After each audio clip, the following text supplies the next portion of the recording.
What We Pretend We Can't See by Gyzym. Read by LMX Mabella. Chapter 6. The next month is interesting. In a lot of senses, he does the same thing he's always done. He goes to the office, he goes home, he has dinner with Ron and Hermione.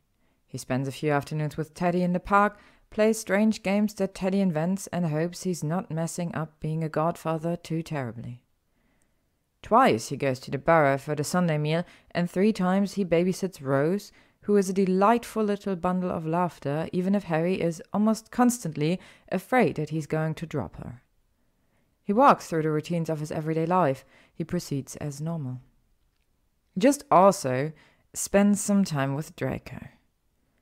It's still strange to think of him by his first name. The switch happened without Harry realizing at some point a few weeks back. By the time he noticed he was doing it, he knew it had been happening for days already, couldn't pinpoint a source for the change. He's not insane enough to actually try calling Draco by it, Draco who still peppers the word Potter into about a third of the sentences Harry hears him say, almost always like it's an insult, but there doesn't seem to be any going back to thinking of him as Malfoy. Harry decides he might as well try and accept it. It was just visits to the museum at first. That night with the reporters, Harry told Draco that the department was going to have to pull the house protective detail, and Draco looked stricken just for an instant. It was enough, though, to make Harry start dropping by every couple of days. He made a show of it at first, dropping his coins into the little box marked Price of Admission, 7 sickles, as Draco complained that the museum was closed and he didn't know why he'd opened the door in the first place, and if Harry was going to linger in bold violation of the closed for business sign, he might as well help Draco refinish the drawing room floor. But after the first few times, Harry started just kind of showing up. It was fun, was all. For the first week or so, they did a lot of repair work, restorations both physical and magical, and moved all the exhibits to different spots easily 6 times. Draco was incessant and intense about his work. Draco was incessant and intense, full stop. But Harry, who'd spent 6 years in classes and 1 year at war with Hermione Granger, didn't mind. It was nice to have something to do with his hands, work that he could look at and touch when he was done, and anyway, Draco told fantastic stories as they made their way through the museum. Every artifact seemed to have some kind of insane rambling tale attached, from the crystal goblet that Rowena Ravenclaw had whipped at a suitor in a drunken rage, to the enchanted chains Harry encountered the day of the break-in, which were rumored to have belonged to Blackbeard the pirate. It occurred to Harry one night, while they were up late rehanging paintings, that the museum was really more a collection of old stuff Draco thought was interesting or funny than it was a comprehensive walk through the annals of history. When he said as much, Draco rolled his eyes. "Oh, honestly, Potter, yes, of course it is. To encompass all of wizarding history, I'd need a building the size of Hogwarts, and also I'd have to rob blind the 7 museums scattered across the globe that are already attempting to carry that mantle. I didn't open this place with the goal of full and complete historical coverage in mind." "Why did you open it, then?" Draco took a long time to answer the question. He did sometimes. Harry was learning. When he finally spoke, his voice was careful. "After the war," Draco said, "it was difficult. I don't particularly enjoy talking about it, to tell you the truth, and I won't now, so don't ask." He gave Harry a stern look, as though Harry was planning on asking that very instant, and Harry gave him one back, as if to say, "Do you think I want to talk about the war? But then I heard Grimmauld Place was up for sale, and Mother was already abroad, and my father was... well, you know where my father was." The unspoken weight of Lucius' sentence, life in Azkaban, no parole, hung between them in the air for a moment. Harry's never been sorry a day in his life that Lucius Malfoy is rotting in prison, and he wasn't then, either, but he was sorry for the way the truth of it curled Draco's shoulders, pulled at the line of his mouth. Then Draco sighed and waved a hand as if to clear the topic away. "Anyway, I didn't want to live in the manor anymore, and I always loved this house when we'd come to see Auntie Walburga when I was a child. And then I had control of my trust, as well as a portion of my father's holdings, which was not a small amount of money, even after what was seized. So I bought it. Then, of course, it turned out you'd left it a shambles." "I know," Harry groaned. I know. "Just reminding you," Draco said, shamelessly glad at Harry's displeasure and guilt. "Look, Potter, the point is, I spent all this time cleaning it up, and then all I really wanted to do was show it off. But I wasn't exactly rich in friendship or positive public opinion at the time, things being what they were, so I thought, maybe a museum. Fill the place with beautiful things to lure them in, and then trick them into admiring the house while I've got them." "A cunning plan," Harry said dry, and ignored the face Draco pulled at him in favor of picking up a sculpture of a raven with a large cockroach crawling out of its mouth. "And this one is one of those beautiful objects, is it?" Draco gave him this weird look, then, a little too long, his head cocked. Eventually, thoughtfully, he said, "Interesting turned out to be more worthwhile than beautiful." "Did it?" Harry said, discomfited and not wholly sure why. He shifted in his chair, and Draco seemed to snap out of it, jerking his attention abruptly over to the next painting in line to be hung. "Yes, well," Draco said, spelling the frame to the wall with a savaging little flick of his wand. "As it turned out, I liked the work and was rather good at it, and—" He paused, bit his lip, and then shot Harry an accusatory look, as though Harry was forcing him to say all of this instead of basically just standing there holding an ugly statue. And maybe it was nice to, I don't know, be part of preserving some history instead of seeing it destroyed. To share it instead of whatever else. We turned a profit. It made me happy. I felt like enough." "Sure," Harry said easily. It sounded logical enough to him.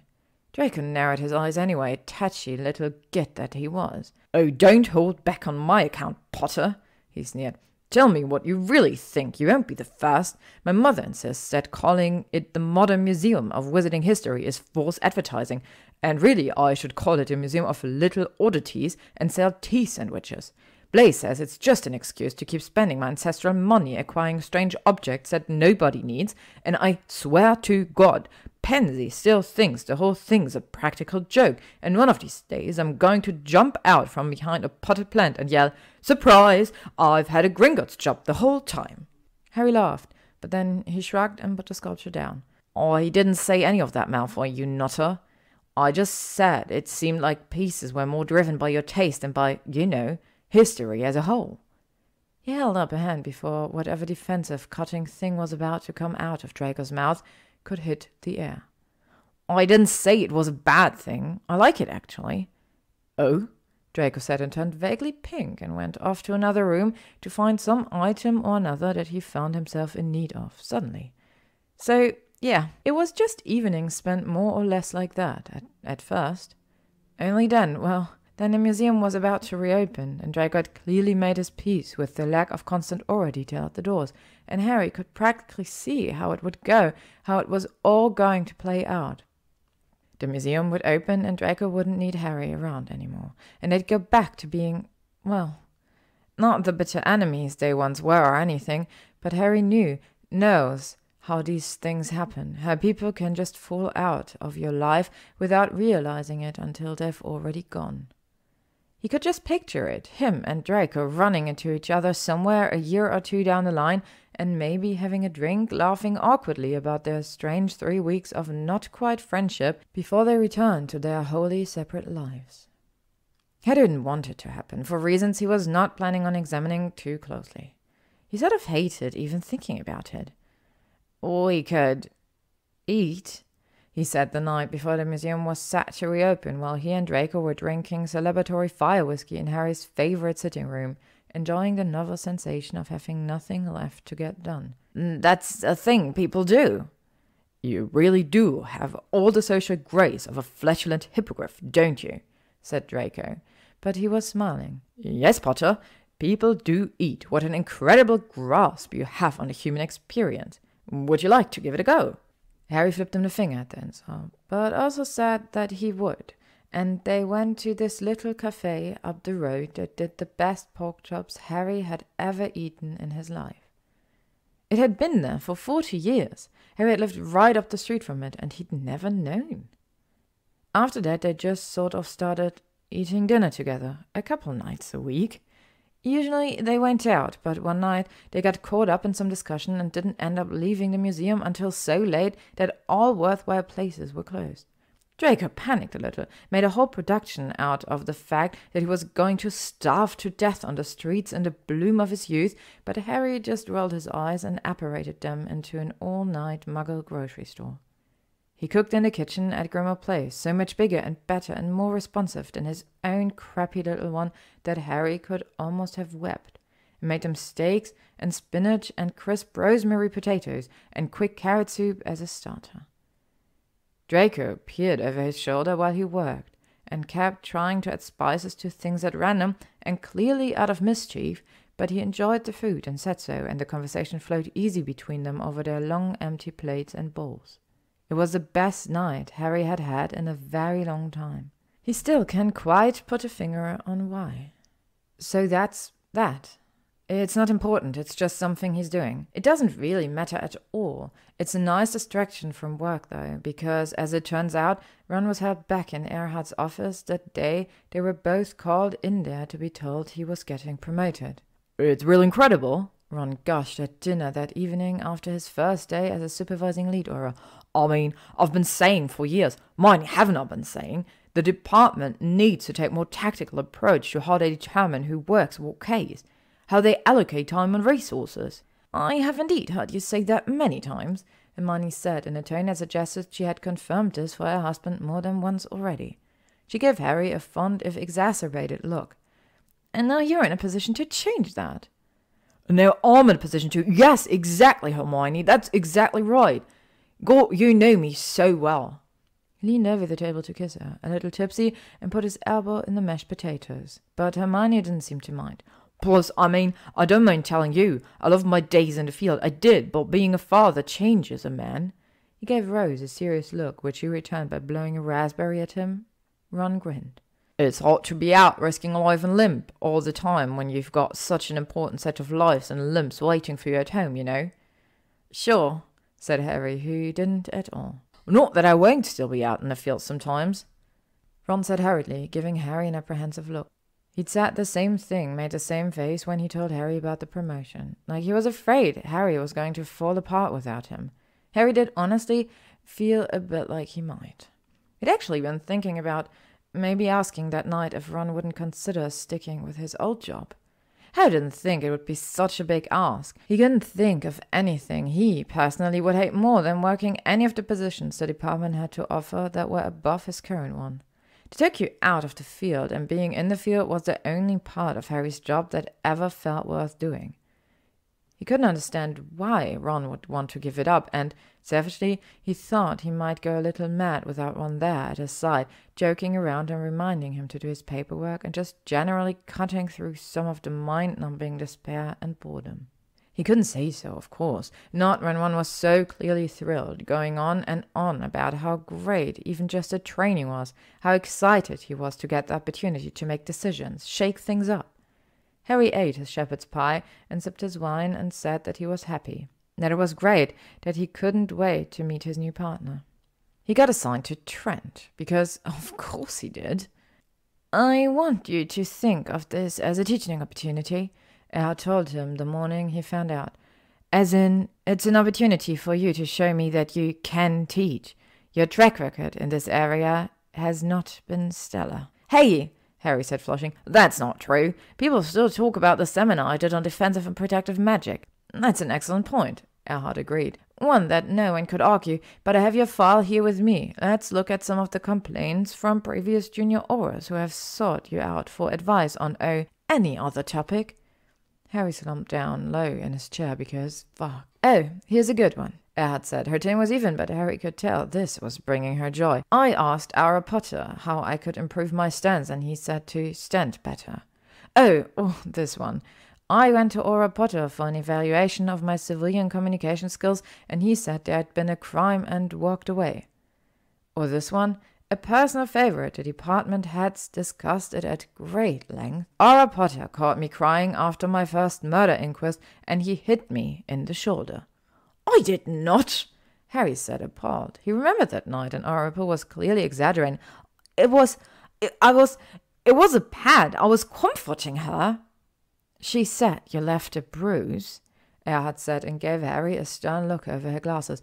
"I don't think most people find bruises very comforting." Harry did not say "I do," but it was distressingly close. So now he's stuck with Trent. It's not as bad as he thought it would be, in the sense that it's much worse. Harry's operated for years on the assumption that he and Ron were both pretty good auras. They had a decent closing rate, not the best in the department, but nothing to sneeze at either, and all the work always seemed to get done. Now, though, Harry's beginning to suspect that Ron is in fact a great aura, and Harry is a small but committed dumpster fire, cunningly disguised in an official DMLE robe. It's humbling. He's trying not to think about it too much. They haven't even solved Draco's case, which Harry can't actually stop thinking about. It keeps him awake at night, nips worryingly at his heels all through the day. It's not like he's not working on it. They've made headway, but it's not enough, and it needs to be, and it's driving Harry slowly mad. He asked Draco about Slughorn's suggestion about sentimentality magic weeks back, and Draco told him begrudgingly that the dreamless sleep and the draught of peace were both potions he relied on getting him through the day. Though he'd fixed Harry with a look of such intensely concentrated fury on admitting it that Harry hadn't pressed him for why. The biscuits were obviously also of significance, though Harry still feels in his heart that the thief probably just swiped them because they were there, but the necklace, Draco assured him, meant nothing to him, so there was the theory scuppered. The lack of resolution is obviously getting to Draco too. He doesn't blame him. He personally would probably relish the thought of some thieves out there that might come back and have another go at him, but he's aware that his feelings towards danger do not exactly comprise what most might call a sane outlook.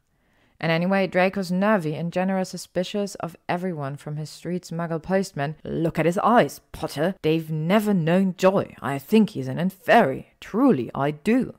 To the barista at his local coffee shop. "I made a comment about the temperature of my tea one time, and now she's out for blood. Smell this, Potter. Does this smell dose to you?" It makes sense that it would eat at him, this unresolved violation, but Harry can't seem to figure the bloody thing out. And Trent's no help at all. It's killing him a little to watch the way Draco's eyes snap to the door at any little sound, the way he seems ill at ease, even inside his own home. It's all ganging up on Harry a bit, though not necessarily in a bad way. He's more frustrated and unhappy than ever at work, but after work, well, he doesn't feel quite as guilty about going round to Ron and Hermione now that he doesn't see Ron as much at the office, and it's nicer to be at the Burrow now that things are sitting easier with Ginny and Nev, and there's Draco. Harry maybe feels a bit overwhelmed every now and again, but it's better, he thinks, than the alternative. He hadn't realized until he didn't have time to do it anymore how much time he used to spend just sitting around waiting for the next thing to happen, not thinking about anything much. Anyway, that's probably why he forgets, until the ignominious day is already upon him, the approaching Gryffindor pub night. When Harry gets to the bar, Seamus and Dean are already at a table, and there are 2 coats thrown across chairs that look like Hermione's and Ron's. Harry raises his eyebrows at Dean, who always rolls in after his gallery closes at 8. "Early tonight, aren't you?" Dean shrugs. "Ron helped me and asked me to be here early if I could, and the gallery was dead anyways."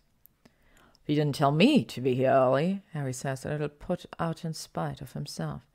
"You're always here early, though," Seamus says, rolling his eyes. "First one in, first one out, that's all, Harry." Harry spared having to think up a comeback to this frankly upsettingly perceptive stab from Seamus by the door opening. Neville, Ginny, Angelina and George, and then, to Harry's absolute shock, Bill, Fleur, Penelope and Percy walk into the pub. "Where's Charlie?" Harry says faintly, just because it would be less weird to see Charlie here than Percy, or Fleur, to be totally honest. "Oh, who knows?" Bill says, waving a hand. "Last month he sent me an out that was just a signed piece of parchment with some coordinates and a smiley face on it. I'd have heard it if he were dead, and that's about the best I've got. Blasted Dragonette season," he adds, sounding cross. Fleur pats him on the arm. Ginny rolls her eyes at Harry. "It's a sore subject, you see, because last time Charlie was in town they started playing this game. We are not discussing this," Fleur says firmly. "We're all hoping to have a perfectly lovely evening, and I will not hear another word about it." "Yes," Bill says, looking a little wild about the eyes. Thank you, Fleur. We'll hear no more about it. Oh, all right, Ginny says, tone suspiciously placating, and then waits until Bill and Fleur's backs are turned to jerk a thumb at Bill's mouth. He's losing. Then she does a little pantomime of an explosion, which almost gets her caught, because Harry laughs at it, but she's got a sweet smile fixed firmly in place by the time Bill and Fleur whip around. They all descend in a madcap rush on the tables and chairs, which Harry thinks were probably set up the way they were set up for a reason, but who is he to say? And in true Weasley fashion emerge, having pushed several of them together to make one large place to congregate. Harry sits and wonders just what the hell is going on. Ron and Hermione come back to the table, each one of them carrying a drink tray. First round's on us, Ron says to cheers from the group and doles out shots of fire whiskey. Don't drink them now. We'll have a proper toast in a minute. I mean it, George. Fine, George says huskily. His mood flips in an instant, though, and he grins. What is it, then? Don't think we haven't noticed you've gathered the troops. Ron looks at Hermione, and she beams back at him, and Harry knows what's going to happen a second before it does. The second he realizes Hermione doesn't have a drink in her hand. I'm pregnant, she says, and the table descends into chaos.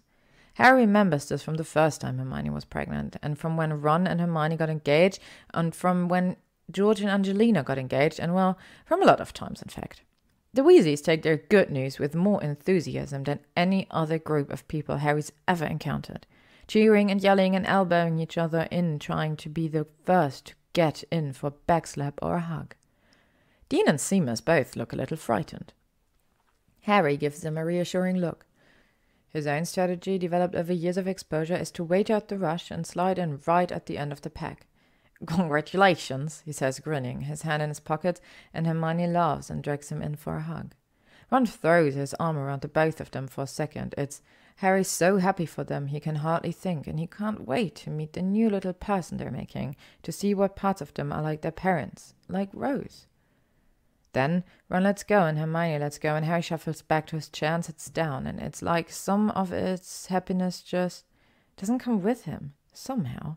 He's still thrilled for them, still excited, but there's a cold, numb sort of sensation spreading out from the center of his awareness, deadening some of his joy. How far along are ye? Someone calls. Harry doesn't quite track on who.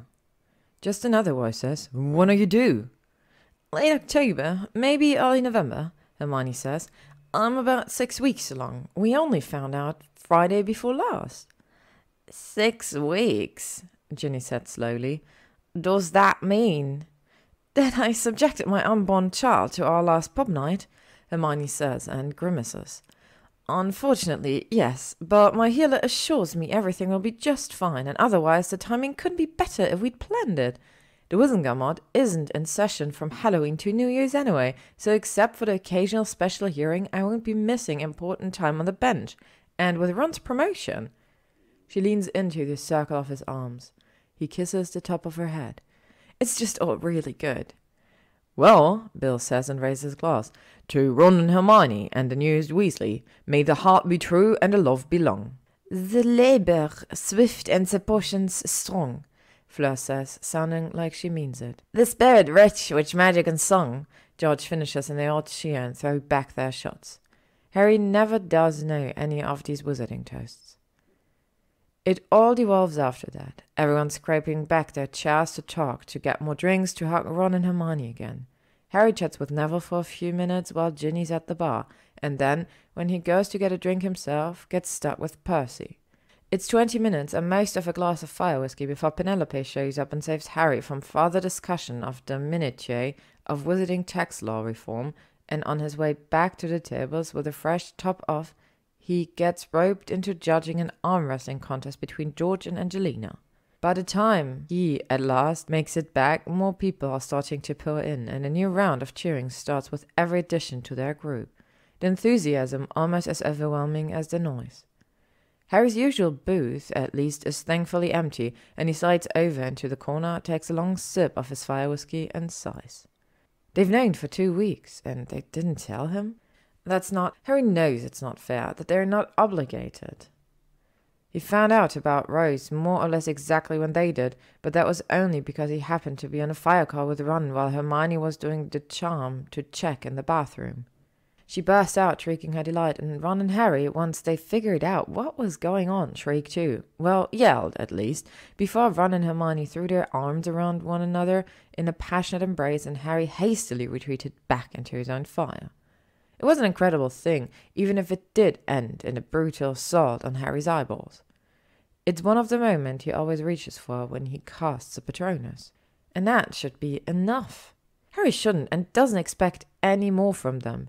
He takes too much of their time and energy already, and to need this from them too, it wouldn't be fair. He knows that it's not. It's just, for so many years it was the three of them against the world, and even after they paired off, hell, even after they had Rose, Harry could convince himself, sometimes, that it was still like that in all the ways that mattered. That Ron and Hermione and Harry were a team, and what Ron and Hermione got up to in their downtime wouldn't change that, no matter what. But now, Harry can see what he's known somewhere deep for years, what's left him feeling guilty 1,000 nights at Ron and Hermione's table. They're the team, the two of them. Harry's what they get up to in their downtime. Harry's chest hurts, and he orders another drink. The bar's loud, music thumping, and Ron's been promoted. He slip away slow and right in front of Harry's eyes. They'll talk when they see each other at the office, which is already less and less, and then Ron won't hang around after work. He'll have his kids, his 2 kids, and his wife to get home to.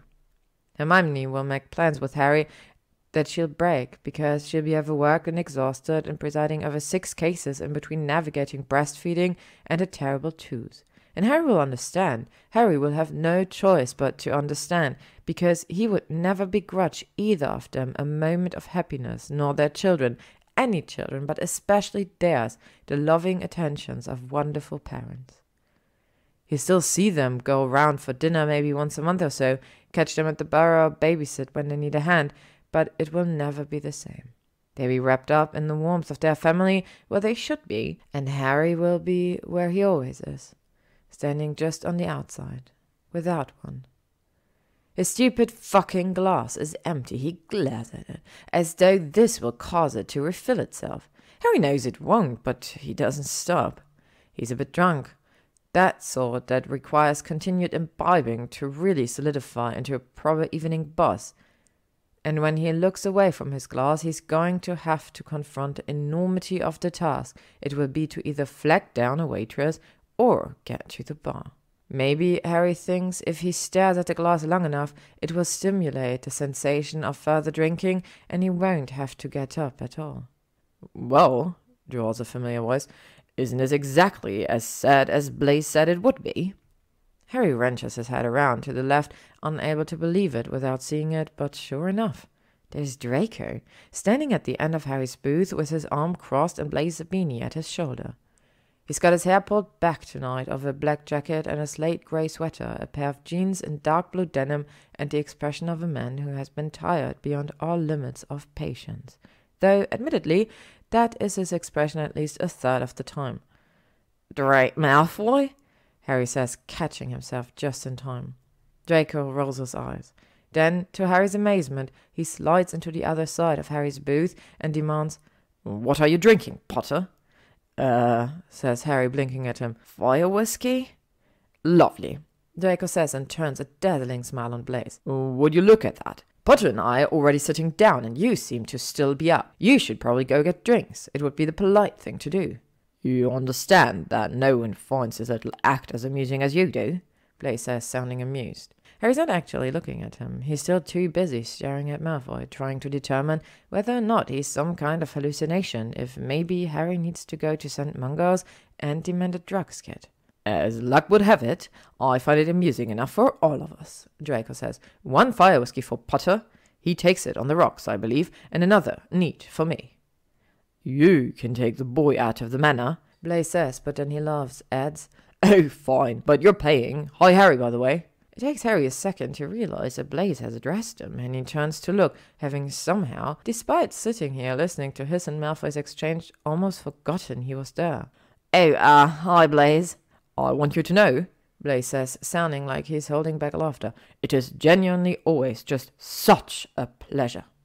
And then he walks off into the crowd, smiling to himself about God knows what. He's not been gone 5 seconds when Draco pulls a flask out of his pocket. "He'll be 45 minutes if he comes back at all," he explains, pouring a measure into Harry's empty glass and then swiping it, tossing it all down. "And if he does return, he'll have drunk at least half of one of our drinks. The place is very dependable that way. Bags on whichever glass he leaves alone, since I'm the one playing catch-up." "Do you always bring a flask to the bar?" Harry says as Draco pulls another measure into the glass. He snatches it before Draco can pick it up and takes a small sip, then holds onto it just to be obnoxious. "To this bar I do," Draco says, narrowing his eyes, and takes a drink straight from the flask itself. "Like I want to elbow my way through a crowd of Gryffindors to buy an overpriced glass of fire whiskey not even half as good as what I have at home. Please." He startles a little at the word Gryffindors, reminded abruptly that this isn't just the two of them waiting for an order at some restaurant like usual. "Malfoy, what are you doing here?" Draco waves a hand. "Oh, Longbottom invited me. That's not important. The better question is, what are you doing here?" Harry stares back at him and then at his glass, as if it will provide him some answers. When it does not, he looks back to Draco and says, These are my friends? It's the Gryffindor piss-up. Here every month?" Draco drops his head briefly and feeling into his hands. "No, not here in this bar, Potter," he says, muffled against his palm, before he pulls them back again to gesture at the table between them. "Here, in this booth, in a dark corner, by yourself, like a serial killer," he adds helpfully, "or perhaps a vengeful ghost. Take a pick. Either way, what gives?" Harry has thought many times about what he would say if anyone ever asked him that question. He's been sure for months, no, years, that his answer was unimpeachable, but no one has, in point of fact, ever asked it before, so he's never until right now got an opportunity to hear exactly how stupid "it's the most easily defendable position in the bar" sounds coming out of his mouth. "That," Draco says, staring Harry dead in the eye, "is what a serial killer would say." Harry thinks maybe he's supposed to laugh. He thinks he would, even that it would be funny if he weren't in such a foul mood. Instead, he crosses his arms over his chest and a little defensively says, I don't like crowds that much, okay? Or, this kind of music, or the dancing, or having 17 different conversations in the space of 2 minutes, but never for any longer than 2 minutes, or all of it. I'd rather not, is all." It's more than he meant to say by a fairly wide margin. Harry blames the drink, even as he lifts his glass and takes another long pull. "So your solution to this problem," Draco says slowly, "is what? To come anyway and sit in a corner until you're the worse for drink and have an excuse to fuck off home?" "More or less," Harry admits. He knows it's not great, but, well, it's what he's got. "But that's the stupidest plan I've ever heard," Draco says, sounding horrified. "That's stupider than the time I was 9 and tried to fly my broomstick to Jupiter. That's Potter. That might be stupider than Bernice throwing love potions at Grindelwald."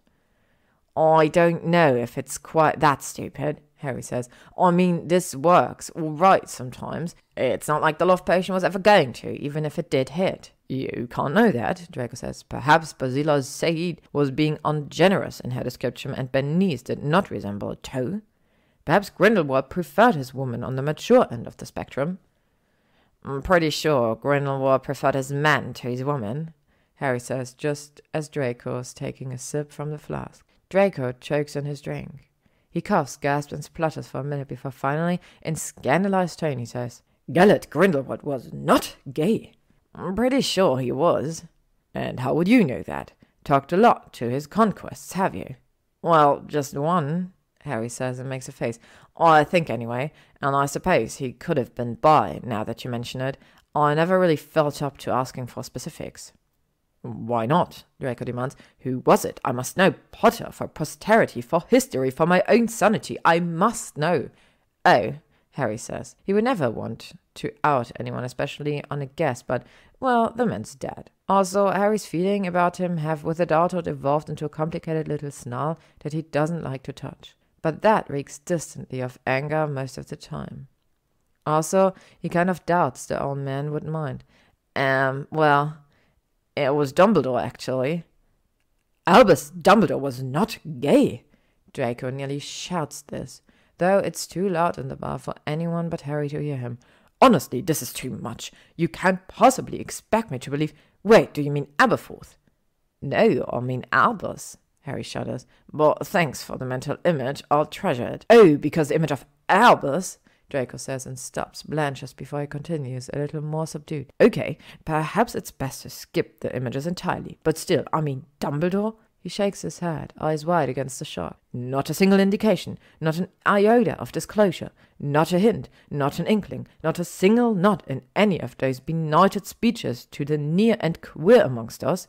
You're just going to tell me this now after the fact and expect me to believe he was simply walking around Hogwarts gay as a bird that whole time."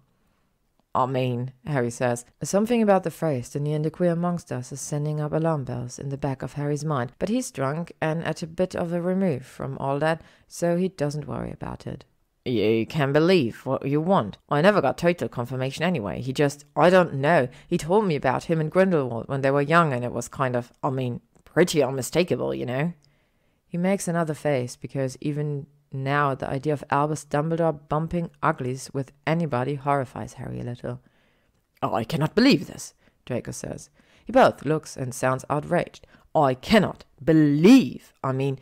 There I was, in the throes of my adolescent sexuality crisis, without an adult on that whole campus to talk to. Well, none but Madame Hooch, anyway, who doesn't count, Potter, let me tell you.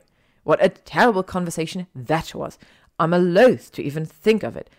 It honestly very nearly drove me right back into the closet, and there was Dumbledore, up in his ivory tower, gay." He throws himself into a slouch against the back of the booth, scowling and crossing his arms. "What kind of commitment is that to bettering the lives of the next generation, I ask you? That man was a blight on our education, and I won't hear a word of argument." "Wait," Harry says, the alarm bells in his mind having increased from a distant ringing to much more immediate cacophony. "Wait, hold on, Malfoy. Are you gay?" Draco's mouth drops open. Then it moves soundlessly for a moment, as though Harry impossibly has somehow robbed him of the power of speech. "Am I gay?" Draco repeats finally, voice cracking on the last word. "Am I? Potter, what the fuck? Of course I am gay. What have I ever done to send the impression I was anything but gay?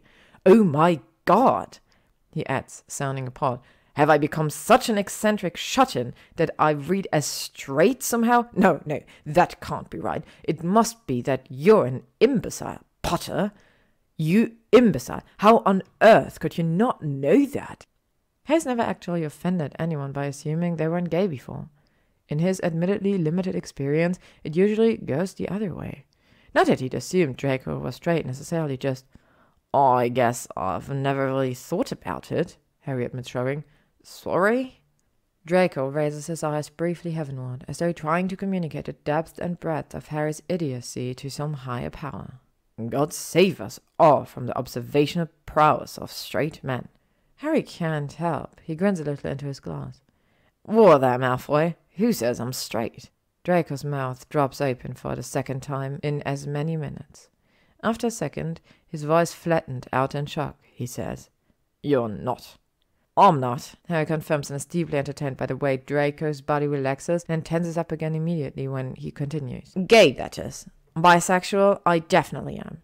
He doesn't get the chance to find out what Draco's going to say to that, because at that exact moment George Weasley stumbles up to the table. He is clearly very drunk. He pats Harry twice on the top of the head, yells, "Where's my jacket?"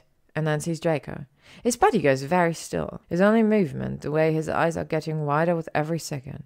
Draco makes a little choking noise, the one that means he's trying to stop himself from laughing, but not really all that hard. Harry kicks him under the table. Draco kicks back, of course, but at least he doesn't laugh in George's face and make it weird for everyone.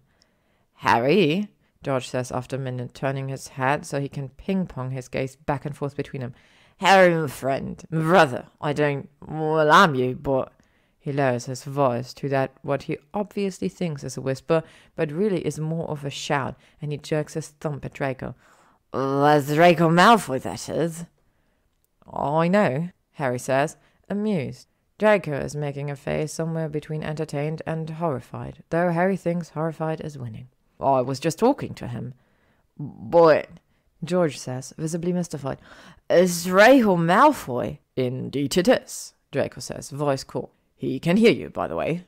George looks briefly at Draco and then turns pleading eyes on Harry. Well, Harry says with an apologetic little shrug, he can. Draco, calls a pleased voice, and Neville steps up behind George, a drink in each hand. It's so good to see you. Do you know or think I'm having a stroke? George says, and stumbles away before anyone can reply. I had no idea you were going to be here tonight. Neville continues. He doesn't seem to notice the way Draco flushes and darts a glance at Harry before looking hastily away, but Harry sure does. Yes, well, Draco says, sounding well and truly caught. Potter invited me. The gate-crashing little git. Harry grins at him, delighted by this turn of events, and is rewarded with Draco's filthiest scowl. I did, Harry tells Neville for the sole purpose of winding Draco up. I said, oh, please, Malfoy, we need you at the Gryffindor pop night. Everyone there has such fond memories of you. Whatever will I do if you don't come? And I said, play a sad song on the violin from your dark little corner of solitude like the tragic headcase you are, Draco says, smiling wide and mean at Harry. Then he threw himself on the floor and pounded his fists and begged. It was really quite shaming. What was I to do? Honestly, I had no choice. Harry laughs and makes a rude gesture. Draco smiles placidly and kicks him again under the table. A little mistily, Neville says, This is so nice. Do you ever think about what it would have been like if we were all friends at school? Sounding disgusted, Draco says, Oh, what? Certainly not. In the same moment, Harry, equally horrified, says, Seriously, mate, come on. They grin at each other. Neville sighs. Fools, he says, but cheerfully enough. No sentimentality in your souls, even on this happiest night. Harry eyes the drink in Neville's hand, speculatively, wondering just how many he's had to put away to get to that sentence to come out of his mouth. Draco says, Oh, I don't think I've heard the happy news. Enlighten me. You didn't tell him, Harry, Neville chides. It's only that Hermione's pregnant. Well, that is exciting, Draco says, voice neutral, pleasant. Please pass along my best wishes to the happy couple. You can pass them yourself. They're around here somewhere. Neville raises the drinks in his hands as if in explanation and adds, I have to go. Gin's probably thinking her booze and I were abducted. Come find me later. We can talk about the spot in my garden I have picked out for Vicky. She'll get much better sun there than she does in your attic. When pigs fly, man. Draco caws at his retreating back. That man, honestly. Harry doesn't say anything. His bleak mood, which had mysteriously vanished without his really noticing, returned the moment Neville brought up the baby. Which is so stupid. It's not fair of him, and it's stupid, and he should just suck it the hell up and get over it. He throws back the rest of the fire whiskey, slams the glass down on the table. It hits the wood with a satisfying thunk, and Harry looks pointedly from it to Draco to the flask in Draco's hand. Draco pauses, but then slowly he nods. He pours some fire whiskey, less than last time, but still a generous measure, into the glass, and then sits back against the booth again to regard Harry, a considering look in his eyes. Potter? He starts, but is drawn up short when Ron and Hermione themselves are suddenly standing next to the table. I told you! Ron growls at the top of his voice. Hermione, who is of course sober, leans away from him a little, wincing at the direct shot of volume and booze breath to her face. I told you it was Malfoy, Hermione. I told you it was. Yes, Hermione says, all loving exacerbation. He did. And I said, yes, Ron, it looks like it is. How interesting. Perhaps we should leave them alone, but... She gives Harry and Draco an apologetic little shrug. Here we are. Hello, Draco. Granger, Draco says. His tone is warm on her name, but retreats into the vague, pleasant one Harry thinks of as his public voice when he adds, Weasley, I hear congratulations are in order. They are, thanks, Hermione says, grinning.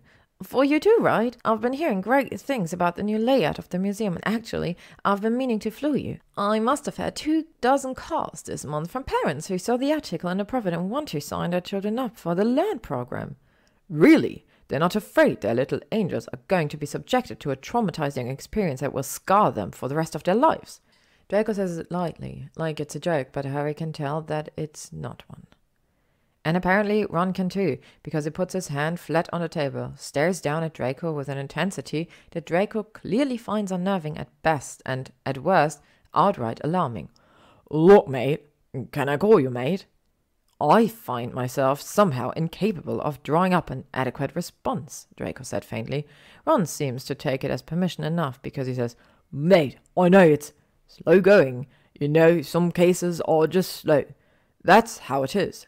And I mean, I've always thought you were a bit of, well, a git and all, but, mate, the Auras have your back. Do you know that? Says Draco, clearly gobsmacked. Even through the dark cloud of Harry's mood, it's pretty funny. It's true, Ron says. Of course it's true, 'cause, see, I'm like the boss, a boss, you know.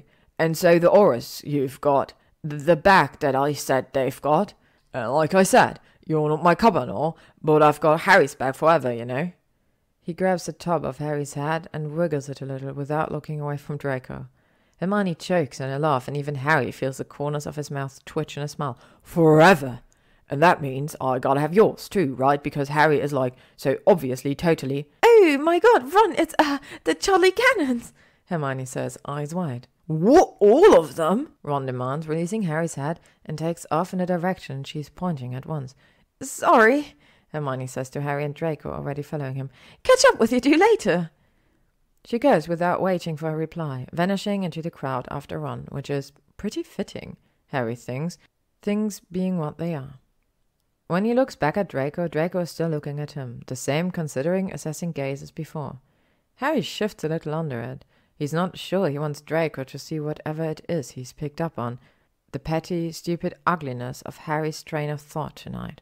Potter, Draco says eventually, you want to get out of here? Harry does. Draco, still relatively sober, leads them outside, sneers when Harry reaches for his wand, and insists on apparating both of them himself. Harry expects them to land in a warmly lit heart of Grimmauld Place. Instead, he blinks to see familiar Muggle Street near Diagon Alley, about 3 blocks from his apartment. Oh, Harry says, his heart sinking. Draco's just taking him home. Maybe, though, he could use a nice constitutional or something first. Walkies, Harry thinks bitterly, and pulls his coat a little tighter around himself. He thought, well, it doesn't matter what he thought. Obviously, Draco has no interest in entertaining Harry in this state, and it's not like Harry blames him. He wants to go home, to be alone with his thoughts, less than he's ever wanted to do anything. He would rather have stayed at the damn bar. He supposes there is nothing for it now, though, and starts walking. He only makes it a few feet before Draco says, Potter? Harry turns. Draco is still standing in the exact spot they landed, arms crossed, eyebrows raised. Where exactly are you going? Harry says. Home? Draco looks at him blankly for a second, and then the realization seems to dawn. Oh, yes, your place would be around here, I suppose. No, of course we're not going home, you idiot. It's horrible there. Oh, Harry says again, mollified in spite of the insult to his apartment and his intelligence, respectively. He looks around as he walks back over to Draco. This street is mostly weekend empty, office buildings, a couple of close little Muggle shops. What are we doing here, then? Draco fixes him with a steely look. Look away, Potter. What? Says Harry. Why? Don't ask questions, Draco says and groans. It's such a simple request. Look away, Potter. A Kneasel could do it. Are you really going to force me to consider you less intelligent than a Kneasel? Kneasels are very smart animals, Harry says and crosses his arms over his chest. He doesn't break eye contact with Draco. Oh, you fine, Draco says, flushing bright red. But I swear to God, if you tell anyone, I'll ruin you. Then Harry really doesn't know how to explain it, even to himself. Draco just kind of, it's not a shimmy exactly, sort of more of a wave. Harry thinks, except with his whole body. It reminds him a little of people cheering at the Quidditch World Cup, the motion of jumping out of their seats and throwing their arms in the air, except that Draco started it already standing, so he just kind of rocks his hips forward and back, and then his torso, as he lifts his arm over his head, pulls them as far back as they'll go. There's not even time for Harry to process, yet alone laugh at the most hilarious thing he's ever seen in his life, because the air around them starts to shimmer and ripple. Then, with the distant sound of a bell chiming, it almost rips, and a little doorway-sized gap appears between the building closest. What? Harry says. You'll see, Draco says, and tilts his head at the gap. When Harry doesn't move, Draco grabs him by the jacket sleeve, rolls his eyes. You think you'd never seen magic done before, Potter? Come on! He draws Harry through the portal. To be continued. Thank you for listening to What We Pretend We Can't See by Gyzym, read by Alamex Mabella. If you would like to stay up to date on upcoming chapters and stories, you can follow me on YouTube, Spotify, AO3, Instagram, or Tumblr.